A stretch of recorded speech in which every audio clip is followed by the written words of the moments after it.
पति ब्रह्मचारी।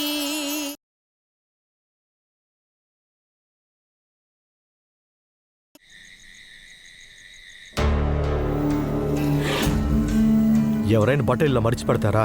నాకు పిచ్చి పట్టేలా ఉంది.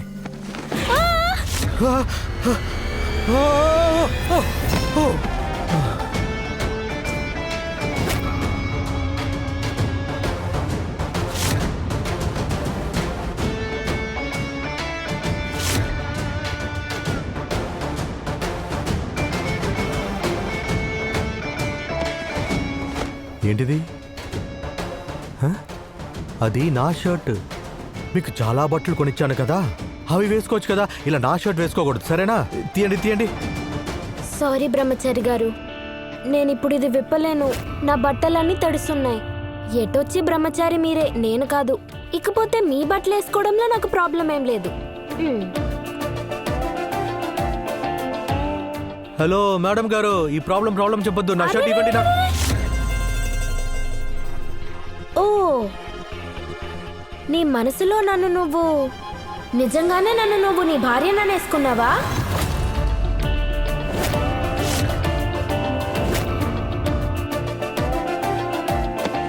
దేవుడా, ఇన్ని గొడవలు జరిగినా కూడా ఇలా కామెడీ చేయాలని ఎలా అనిపిస్తుంది మీకు? చెప్పండి. సంతోషం బలంతో కాదు, మనం చూసే చూపులో ఉంటుంది. అలాంటప్పుడు ముందు మనం చూసే విధానం మార్చుకోవాలి. ఎలాగూ దుఃఖంగా ఉండడానికి చాలా రీజన్స్ ఉంటాయి. మరి అలాంటప్పుడు ఈ దుఃఖాల మధ్య ఉన్న చిన్న చిన్న ఆనందాలని తీసుకొని మనం సంతోషంగా ఉండొచ్చు కదా. అలాగా? ఈ ఉపాయాన్ని ఎవరు చెప్పారు మీకు? ఈ జ్ఞానాన్ని నాకు నేనే ఇచ్చేసుకున్నాను. అలాగా? నేను అనుకున్నాను దీన్ని ఉపాయం అనరు, పిచ్చితనం అంటారు. నువ్వు కూడా ఈ పిచ్చిలో మునిగి చూడు, అప్పుడు తెలుస్తుంది నీకు. సంతోషంగా ఉండడానికి కష్టపడక్కర్లా. మీరు చాలా విచిత్రమైన అమ్మాయి. నేను ఆలోచించిన దానికన్నా చాలా విచిత్రంగా ఉన్నారు.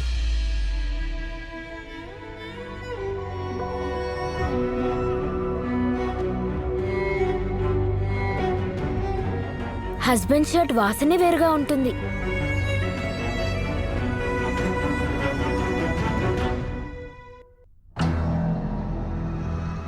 అయ్యగారు చెప్పింది కరెక్టే. ఈషా గారు బొమ్మే. ఏది మంచిది ఏది చెడ్డదని అసలు తెలియట్లేదు. ఇన్ని కష్టాలు కూడా జాలీగా ఉంది. ఏమనుకుంటుంది అసలు? తన బుర్ర పని చేయలేదు అనుకుంటున్నా. త్వరగా నువ్వు మనం కలుసుకున్న చోటుకి వచ్చేసాయి. నీతో ముఖ్యమైన విషయం మాట్లాడాలి. త్వరగా రా. అరే, ఈయన ఎక్కడికి వెళ్తున్నాడు? మళ్ళీ ఎవరితోనన్నా గొడవ పడ్డానికి వెళ్తున్నాడా?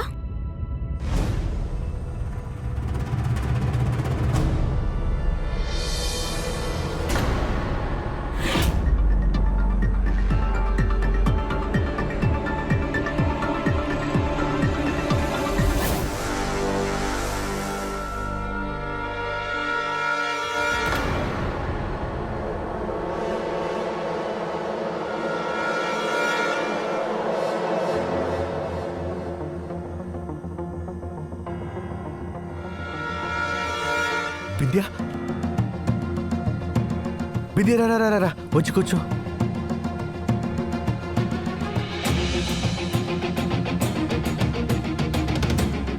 ఓహో, బిందియాని కలవడానికి వచ్చాడా? అయితే సరేలే.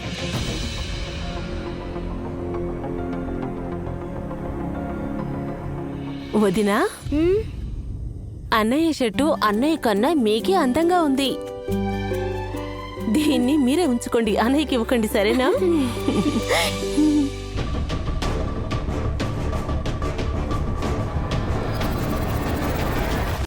వదినా,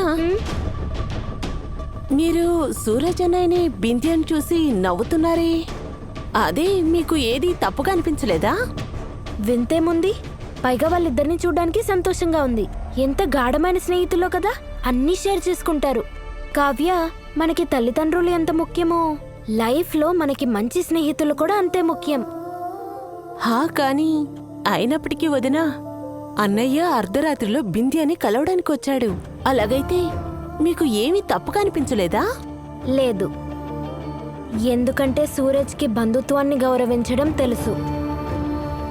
నాకు అతని పైనున్న నమ్మకం ఉందే, ఈ ప్రపంచంలో నాకు ఎవరి మీద లేదు. వదినా, మీరు గొప్పింటి అమ్మాయి మాత్రమే కాదు, మీ మనసు చాలా పెద్దది. కానీ పెద్దమ్మ దగ్గర చిక్కుకోకండి. ఎందుకు? ఎందుకంటే ఆవిడ ఈ డ్రెస్లో మిమ్మల్ని చూశారంటే. అరే రే, అసలు ఈ విషయమే మర్చిపోయానే. సూరజ్ భ్రమలో పడి అలాగే వచ్చేసాను. ముందు నేను ఇక్కడి నుంచి త్వరగా బయలుదేరాలి, లేకపోతే నా పని అయిపోయింది. అమ్మో,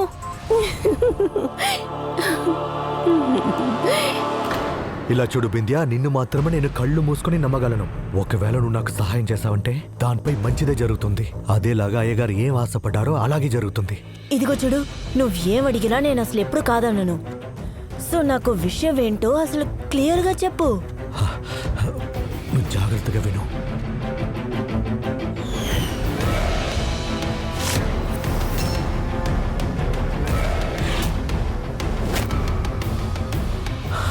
అయ్యగారు, అది తిను బిందియా నా చిన్ననాటి స్నేహితురాలు. అప్పుడు ఫ్రెండ్షిప్ కోసం తను ఏమైనా చేస్తుంది కదా.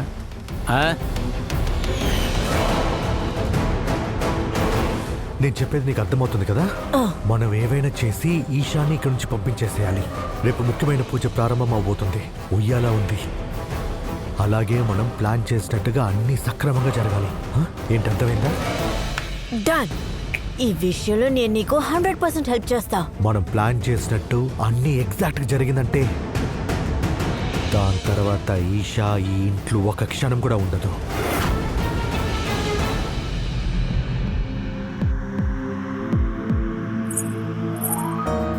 నానంటూ ఉండేవారు ఈ పజిల్ చాలా చాలా కష్టమని.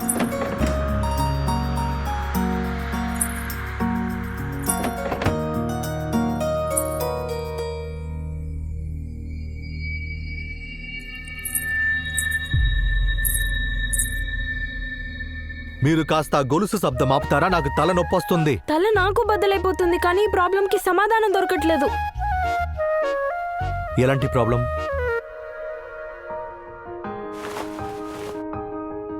ఈ పజిల్కే వేరే ఏముంది?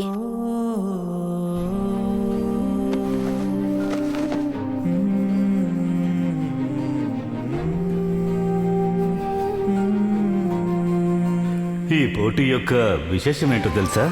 కొంచెం కొంచెంగా ఒక్కో దానికి మనకు సమాధానం దొరికినప్పుడు మనం రాసే ప్రతి సమాధానం ఒక విషయం వైపే మనల్ని నడిపిస్తుంది. ఇది మెదడుకి మంచి ఎక్సర్సైజ్ తెలుసా? మనం ఎంతగా ప్రాక్టీస్ చేస్తే రిజల్ట్ అంత బాగా ఉంటుంది. Okay, all the best.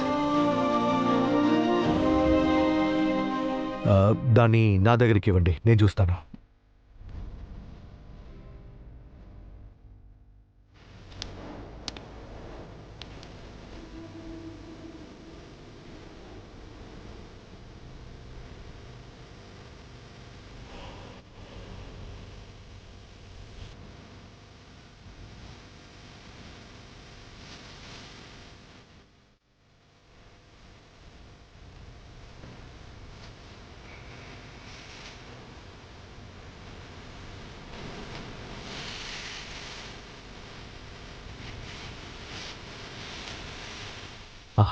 ఇదిగోండి.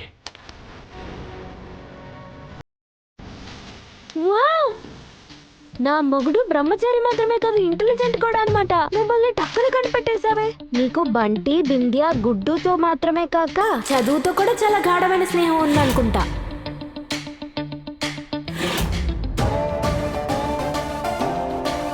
పెద్దమ్మ, నా ఆశ ఐఏఎస్ అవ్వాలని. ఇలా రాత్రి పగులు చదివి నా కలని నిజం చెయ్యాలి.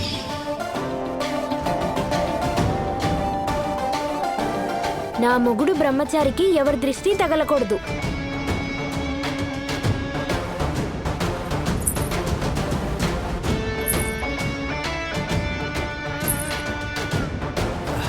ఇలా ఎగరడం, గొలుసులు శబ్దం చేయడం ఆపుతారా? కాస్త పడుకుంటారా? నాకు నిద్ర వస్తుంది, పడుకోండి.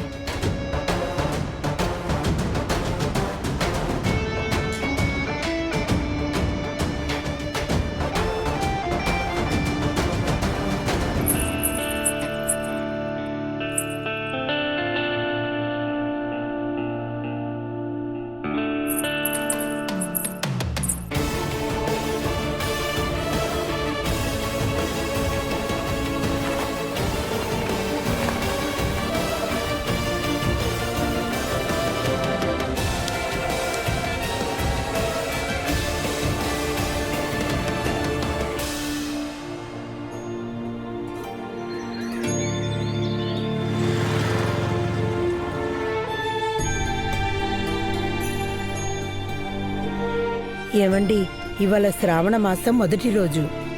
స్త్రీలందరూ వాళ్ళ భర్తలిచ్చిన ఆభరణాలతో చక్కగా అలంకరించుకుంటారు. అందుకే నేను కూడా మీరిచ్చిన చీరే కట్టుకున్నాను. ఈ చీరతోనే నేను పూజ చేయబోతున్నాను. అలా చూస్తున్నారేంటి? మీ దృష్టంతా నాపైనే కదా. ఇప్పుడు కూడా నేను ఇంతకు ముందులాగానే అందంగా ఉన్నాను కదా.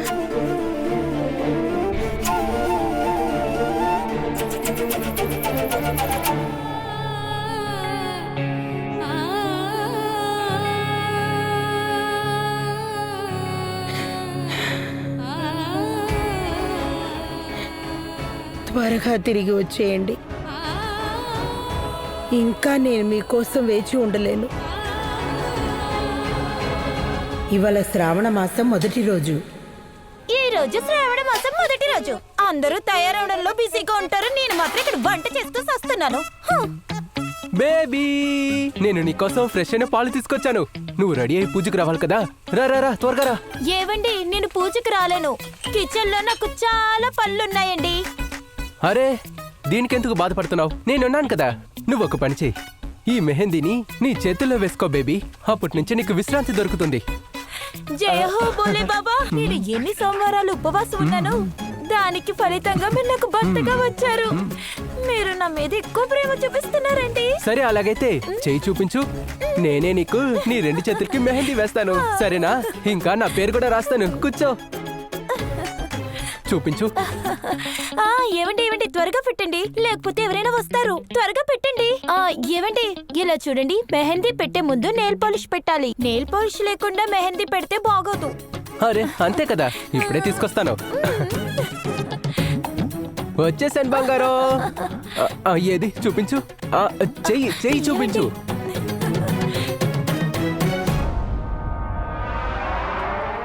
ఓరి దేవుడా, ఆహా, చాలా బాగుందే నీ పని. ఏమే, నిన్ను పని దొంగంటే నీకు నువ్వే సాటే. పని అవ్వక ముందే నెయిల్ పాలిష్ చేసుకోవడానికి వచ్చేసావా? నిన్ను ఇలాగే గిచ్చి గిచ్చి ఒళ్ళంతా కందిపోయేటట్టు చేస్తాను. అప్పుడు చూద్దు గాని గోరింటాక్ కంటే ఎర్రగా పండుతుంది. అదే నన్ను క్షమించండి. ముందు ఇంటి పని అంతా పూర్తి చేస్తాను. ఆ తర్వాత మెహందీ నెయిల్ పాలిష్ వేసుకుంటాను. అత్తయ్య, నువ్వెక్కడికి బయలుదేరావు? నేనేమన్నా పని చెప్తే అస్సలు ఖాళీ లేదు నీకు. కానీ పెళ్ళానికి మాత్రం కాళ్ళు చేతులు ఒత్తుతున్నావు. గంగిరెద్దులో వెనకాలే తిరుగుతున్నావు. అమ్మా, గంగిరెద్దంటే ఏంటి? అరే, పెళ్ళం ఎలా ఆడిస్తే అలా ఆడుతున్నాడు వీడు. అరే,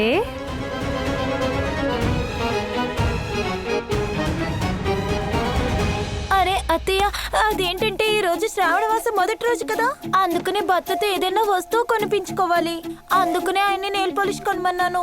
ఆ?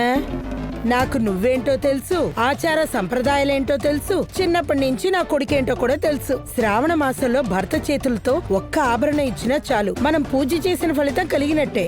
కానీ నా కొడుకేమో ఒక్క ఆభరణం ఏంటి, ఒళ్ళంతా అలంకరణతో అలంకరించేటట్టున్నాడు. భలే కొంగు చటుముగుడయ్యాడు. భర్త చేత్తో ఒక్క అలంకరణ వస్తువా అంటే ఇవాళ ఏమైనా స్పెషలా? చూసావా, ఇప్పుడు ఈ మహారాణికి చెప్పు, ఏమన్నా స్పెషలా అని అడుగుతుంది. ఇలా చూడదినా, ఇవాటి నుంచి ఆషాఢ మాసం స్టార్ట్ అయింది. అందుకోసం భార్యలందరూ భర్త కోసం అలంకరణ చేసుకుంటారు. వస్తే నువ్వు ఉండవే, దీనికి అసలు ఇవన్నీ ఎలా తెలుస్తుంది? వీళ్ళమ్మ ఎప్పుడన్నా అలంకరించుకొని వీళ్ళ నాన్న ముందు వచ్చి నుంచుంటే కదా తెలియడానికి. వీళ్ళమ్మ అలంకరణ మాట అటు ఉంచితే దానికి ముందే వాళ్ళమ్మ మొగుడిని కుటుంబాన్ని వదిలేసి లేచిపోయింది.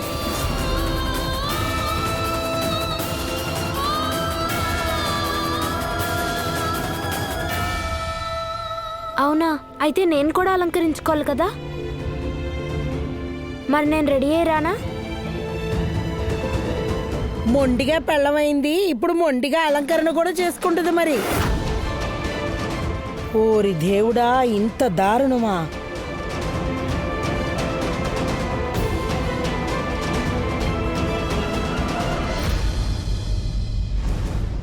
ఈ శ్రావణ మాసం మొదటి రోజులో నాకు నచ్చినవాడు దొరకబోతున్నాడు.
जरा सा भी मेरी तरह ना कहीं से मैं तेरी तरह मिलके भी दोनों हैं अजनबी कैसी है ये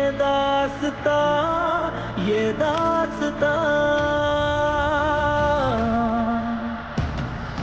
तू कहाँ मैं कहाँ तू कहाँ मैं कहाँ तू कहाँ मैं कहाँ तू कहाँ मैं कहाँ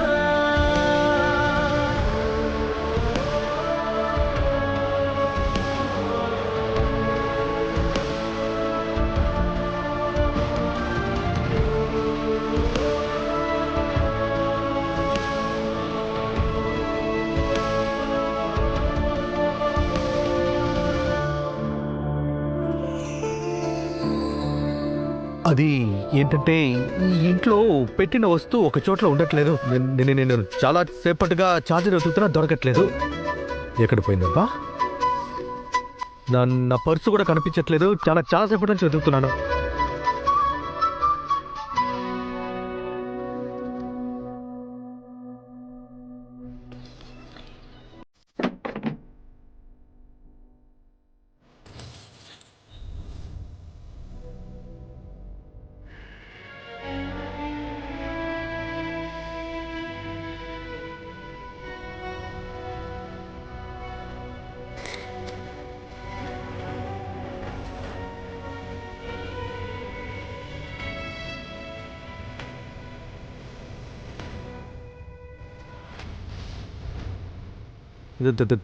తాళం బీరువా తాళం ఇక్కడ ఉండాలి, కానీ ఇక్కడ లేదు. కింద ఉందేమో. నా గజ్జెలు ఎలా ఉన్నాయి? తాళము నా గజ్జెలు ఎలా ఉన్నాయి? అది చెప్పు, ఈ గజ్జెలు ఎలా ఉన్నాయని. చెవి జిమ్కీలు గాజులు నాకు ఎలా ఉన్నాయి? అందంగా ఉన్నాను కదా? అయ్యో ఏంటిది? అది తాళం బయటే ఉందనుకుంటా. శ్రావణ పూజ రోజు భర్తే భార్యకి అలంకరణ వస్తువు తెస్తాడు, కానీ నేను ఎలా అడగను? దేవుడా నన్ను క్షమించు దేవుడా. నా తప్పు ఇందులో ఏ లేదు. అన్ని ఆ పిల్లనే చేస్తుంది. తన గాజులు గొలుసులు శబ్దాలతో నా బుర్ర తినేస్తుంది. ఓం వీరాంజనేయ ప్రసన్నాంజనేయ, ఎలాగైనా నన్ను ఈ పిల్ల దగ్గర నుంచి కాపాడు ఆంజనేయ. ఓం ఆంజనేయ.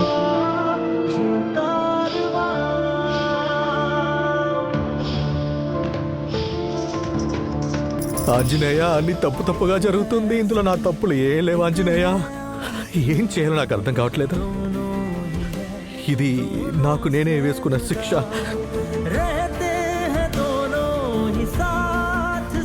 ఒకటి 2 3 నీకొకటి చెప్పాలనుకుంటున్నాను ఈషా. నీకు ఈ ఇంట్లో చోటలేదు, అలాగే నా మనసులో కూడా నీకు చోటలేదు, నా ధ్యాసలో చోటలేదు, నా ఆలోచనలో చోటలేదు. ఇకపై నేను నా డ్యూటీ చేయబోతున్నాను. ఆంజనేయ, మీరే నన్ను కాపాడాలి ఆంజనేయ. జై శ్రీరామ్. జై ఆంజనేయ. వావ్ వదినా, మీరు చూడ్డానికి అందంగానే ఉంటారు, కానీ ఈ అలంకారంలో చూడ్డానికి 2 కళ్ళు సరిపోవట్లేదు. మహా పరిస్థితి ఇలా ఉన్నప్పుడు అప్పుడు మా అన్నయ్య పరిస్థితి ఎలా ఉంటుందో. ఆ, చాలా అందంగా ఉంది. కానీ సూరజ్ అన్నయ్య అతని చేతులతో ఏదో ఒక వస్తువు తీసుకొచ్చిస్తేనే కదా మీ పూజ పూర్తవుతుంది. అదేంటంటే ఈషా వదిన, భార్య ఎంత అందంగా అలంకరించుకున్నప్పటికీ భర్త భార్య కోసం ఒక చిన్న వస్తువు కూడా తీసుకోలేదనుకోండి, అప్పటి వరకు చేసుకున్న అలంకరణ అంతా వృధా అయిపోతుంది, ఇన్కంప్లీట్. ఈషా వదిన, మీరు చూడ్డానికి అందంగా ఉన్నారు. మీ అలంకరణలో ఏ తప్పు లేదు. ఓకే, రెండోదిన మిమ్మల్ని నేను ఫోటో తీస్తాను. వెళ్దాం.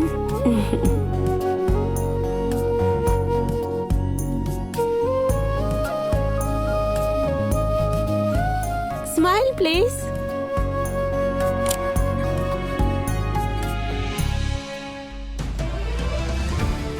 సూరజ్ నాకు అలంకరణ వస్తువు ఇచ్చేదాకా ఈ అలంకారము ఆభరణాలు అంతా వ్యర్థమే. ఎలా తీసుకోను? ఈ చిరాకు పడే బ్రహ్మచారిని ఎలా అడగను?